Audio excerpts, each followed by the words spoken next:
दोस्तों आपने हर salary person को देखा होगा कि मंथ खत्म नहीं होता जब तक उनकी सैलरी खत्म हो जाती है। मंथ में 15 या 20 दिन ही गुजरे होते हैं लेकिन सैलरी सारी खत्म हो जाती है। तो ये एक वाकई में चिंता का विषय हो सकता है हम सब के लिए। एक मिडिल क्लास फैमिली में पैसों को कैसे बचाया जाए, कैसे मैनेजमेंट किया जाए, इस सब पर बहुत कम बात की जाती है। वहाँ पर जैसे ही सैलरी आती है तो सबसे पहले अपने खर्चे पूरे किए जाते हैं और बचेगा तो सेव कर लेंगे, नहीं तो बात देखा जाएगा। तो लेकिन ये देखा जाएगा कि आदत जो होती है हम लोगों के अंदर, ये बहुत गलत आदत होती है।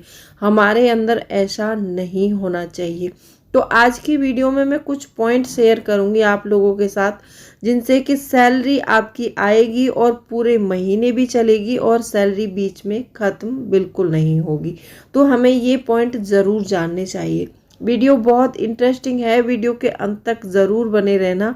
और अभी तक आपने चैनल को सब्सक्राइब नहीं किया है तो आपसे एक नम्र निवेदन है, सब्सक्राइब कर लीजिए अपने इस चैनल को और बेल आइकन को भी ज़रूर प्रेस कर दीजिएगा ताकि ऐसी इंटरेस्टिंग वीडियो की नोटिफिकेशन आपको मिलते रहे। दोस्तों वीडियो पसंद आए तो एक लाइक ज़रूर कर दीजिएगा।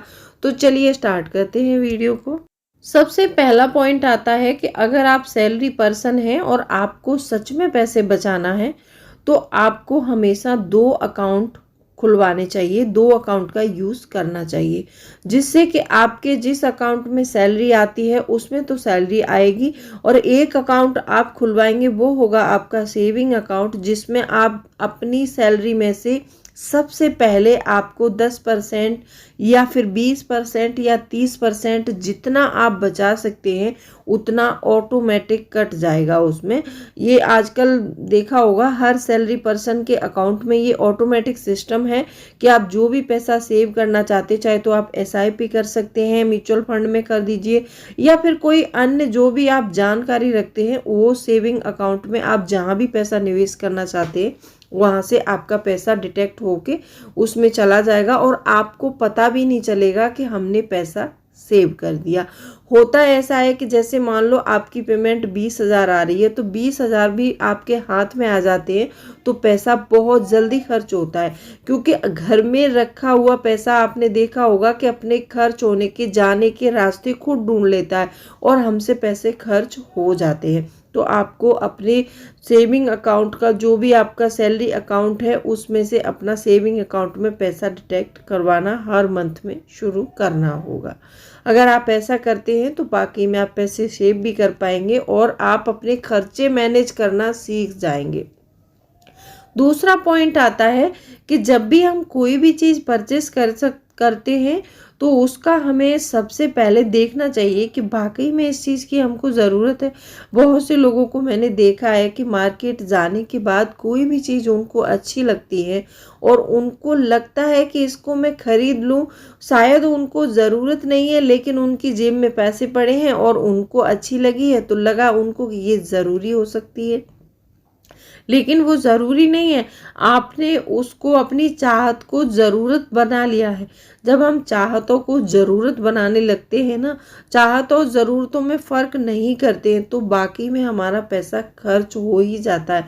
बहुत से लोगों को मैंने देखा है कि शायद मतलब एक आपने देखा होगा कि कोई भी प्रोडक्ट हम घर लेकर आते हैं तो वो चीज़ हमें उतने ही टाइम तक खुशी देती है जब तक कि हम कोई दूसरा ऐसा ही उससे मिलता जुलता प्रोडक्ट नहीं खरीद लेते। तो ऐसे ही अपनी चाहतों और ज़रूरतों में फ़र्क करना सीखिए। मैंने रिसेंटली में एक वीडियो दी थी कि जिसमें चाहत में और ज़रूरत में कैसे फ़र्क पता करें, वो आपको वीडियो डिस्क्रिप्शन बॉक्स में लिंक दे दूँगी, वहाँ से जाके देख सकते हैं। तो सबसे पहले आपको लगे कि ये चीज़ बेफिजूल की है तो उसको मत खरीदो और आपको लगे कि बाकी में मुझे इसकी ज़रूरत है तो आप उसको ले सकते हैं। तीसरा पॉइंट आता है कि अपने खर्चों को हमेशा ट्रैक करते रहिए। अब ये हम लोग बोलते हैं कि नहीं हमने तो बजट बना रखा है और हम तो हमेशा ट्रैक करते हैं खर्चों को, लेकिन हमने देखा है कि हमेशा हमने तय किया है कि इस मंथ में हम अपने घर का खर्च जो है 10,000 में चलाएंगे। तो क्या बाकी में हम 10,000 में चलाएंगे? क्या हम उस बजट पर खरे उतरेंगे? कभी नहीं उतर सकते। लेकिन हम अपने मन को तसल्ली देने के लिए अपने आप से झूठ ज़रूर बोलते हैं कि हाँ हमने ये 10,000 में कर लिया। हम क्या करते हैं कि जैसे हमने कहा कि ग्रोसरी में कितना खर्च हुआ, इतना खर्च हो गया, घर के रेंट में कितना खर्च हो गया, आपने फटाफट 10,000 का हिसाब लगा दिया। अब वो एक मोटा मोटा हिसाब लगा लेते हैं आप लोग, हमने रेंट में दिया था 5,000, 2,000 ग्रोसरी में दिया था, 2,000 बच्चे की फीस भरी गई, ये सारा मोटा मोटा आप आकलन कर लेते। क्या आपने कभी भी अपने रोजमर्रा के खर्चों पर ध्यान दिया है? नहीं। अगर आप ऐसा करते हैं, ध्यान नहीं देते हैं, तो वाकई में आपकी सैलरी पूरे मंथ नहीं चलेगी।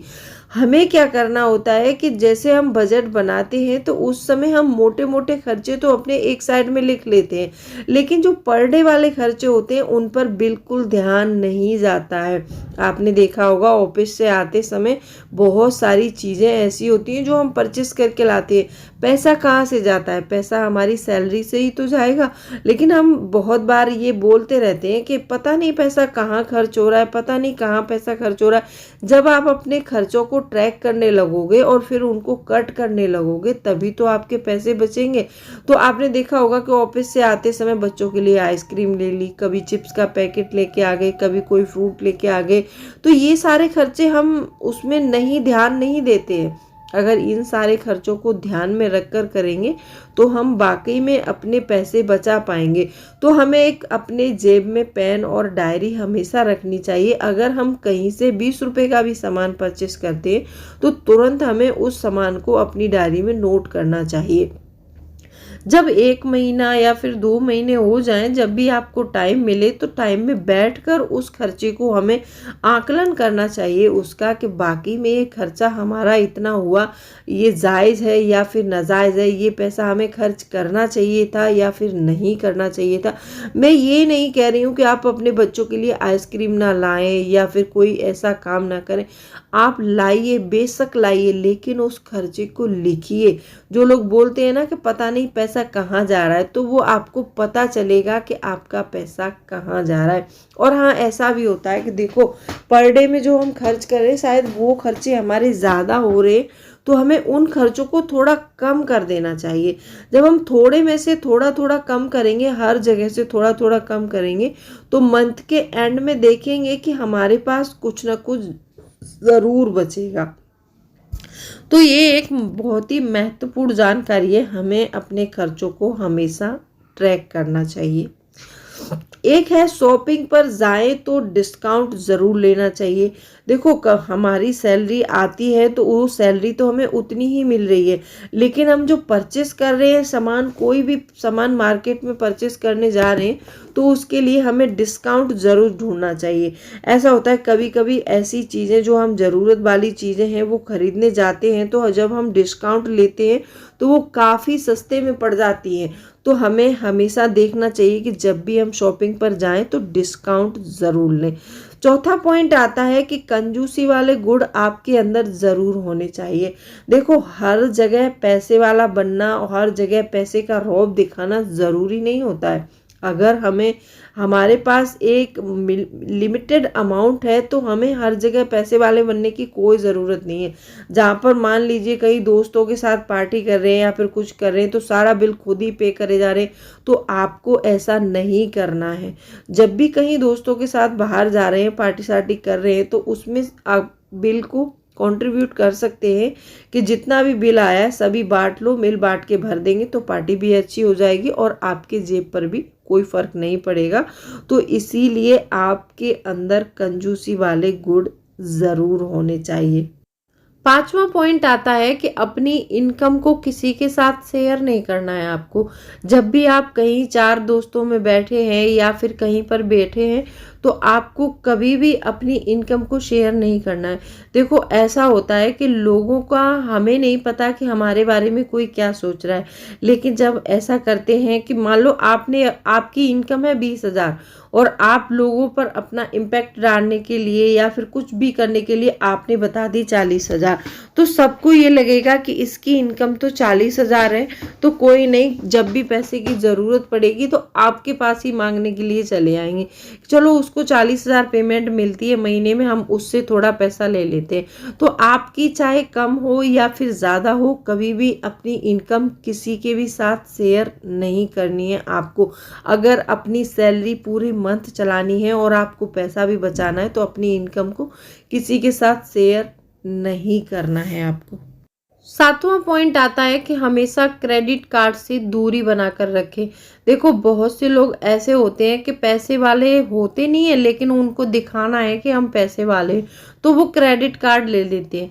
क्रेडिट कार्ड एक ऐसा खर्च है, बहुत मीठा खर्चा होता है, ये बाद में बहुत दर्द देता है। क्योंकि आपकी अगर इसकी जो ईएमआई है अगर वो ड्यू हो गई ना, तो ये समझ लीजिए कि आपके पास बहुत चार्जेस लगकर पैसे आते हैं और आपको वो भरने पड़ते हैं।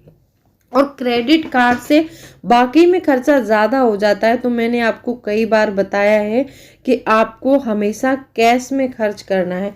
जब हम कैश में खर्च करते हैं तो हमारे दिमाग को फील होता है और हमारे दिल को भी बहुत ज़्यादा, मतलब पैसे जो हम एक महीने मेहनत करके वो पैसे कमा रहे हैं, उसके बाद उस पैसे को ऐसे ही खर्च हम अपने हाथों से होता हुआ नहीं देख सकते हैं। और क्रेडिट कार्ड से अगर स्वाइप करते हैं तो वो हमें फील नहीं होता है, हमारे दिमाग को भी ज़्यादा इम्पैक्ट नहीं करता है वो, तो पैसे वहाँ पर ज़्यादा खर्च हो जाते हैं। तो हमें हमेशा क्रेडिट कार्ड से जो है दूरी बनाकर रखनी चाहिए। अगर हम ऐसा कर पाते हैं तो हमारे बाकी में पैसे बच सकते हैं। 7वां पॉइंट आता है दिखावे से बचें। हमेशा बहुत से लोगों को मैंने देखा है कि वो दिखावा करने के चक्कर में या फिर ऐसा करने के चक्कर में बहुत पैसा खर्च कर देते हैं। तो आपको और अपने परिवार को खुद भी बचना है और अपनी फैमिली को भी बचाना है। 8वां पॉइंट आता है कि हमेशा घर में ज़रूरत से ज़्यादा कैश भी ना रखें। देखो जब हमारे पास ज़रूरत से ज़्यादा पैसे होते हैं तो हम उन पैसों को ऐसे ही खर्च करने लगते हैं। हम देखते नहीं है कि हमें इसकी ज़रूरत है नहीं है, लेकिन हम खर्च बहुत कर देते हैं। अगर आप भी ऐसा करते हैं तो आपको ये सारे खर्चे रोकने होंगे और अपना घर में जो भी है ज़रूरत से ज़्यादा कैश नहीं रखना है। आप सिर्फ सफिशिएंट अमाउंट रखिए, जो आपके घर में जितना भी मंथ में खर्च होता है उतना सफिशिएंट अमाउंट रखिए। और आपको लगता है कि कहीं 1,000-2,000 रुपये की ज़रूरत बीच में हमको पड़ सकती है, तो वो पैसे आपको निकाल कर साइड में अलग रखने हैं। और उन पैसों को भी सारा दिन पॉकेट में लेके नहीं घूमना है।